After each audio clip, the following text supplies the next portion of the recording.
కేంద్ర మంత్రి బండి సంజయ్ వ్యాఖ్యలకు కౌంటర్ ఇచ్చారు ప్రభుత్వ whip Adluri Lakshman Kumar. Kalvakuntla cinema BJP డైరెక్షన్లో నడుస్తుందన్నారు. పెద్దపల్లి జిల్లా ధర్మారం మండలం పరిషత్ కార్యాలయంలో జరిగిన సమావేశంలో ఆయన పాల్గొన్నారు.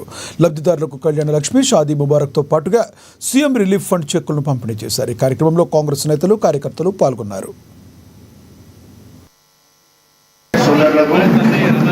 ప్రాజెక్టు కానీ ఇంకా ఫోన్ ట్యాపింగ్ కానీ ఇవన్నిటి కూడా రాష్ట్ర ప్రభుత్వం ఈ విధంగా గత ప్రభుత్వంలో అభియోగాలు చేస్తుంది. మేము కేంద్రంలో కీలకమైన పదవిలో ఉన్నాం. మేము కూడా వీటి మీద ఎంక్వైరీ జరిపిస్తాం. ఈ విధంగా అని చేసి వాళ్ళ ఈడీ ఉన్నాయి కదా, వాళ్ళ చేతిలో ఈడీ ఉంది కదా, ఆ ఈడీ ద్వారా మొత్తం రాష్ట్ర ప్రభుత్వంపై ఏదైతే చర్యలు చేయమనండి, చర్యలు చేస్తే అప్పుడు కాంగ్రెస్ పార్టీ టీఆర్ఎస్ కల్వకుట్ల పతాకమా, కల్వకుట్ల బీజేపీ పతాకమా, మీరు చీకటి ఒప్పందాలు ఉండే చీకటి కోణంలో మీ అండర్స్టాండింగ్ వ్యాపారాలు, మీకున్నటువంటి మంచి చెడు వ్యాపారాలు, మీ డైరెక్ట్గా కవితనే అభియోగం చేస్తుంది. బీజేపీలో టీఆర్ఎస్ పార్టీ కలుపుదామంటే నేను అడ్డుకున్నా అంటే దానికి ఎందుకు ఒక్క మాట మాట్లాడతలేవు? మేము 80% కూడా బీజేపీ టీఆర్ఎస్ పార్టీతో కలవదని ఎందుకంటలేవు? అది చెప్పు ఫస్ట్ బండి సంజయ్ గారు.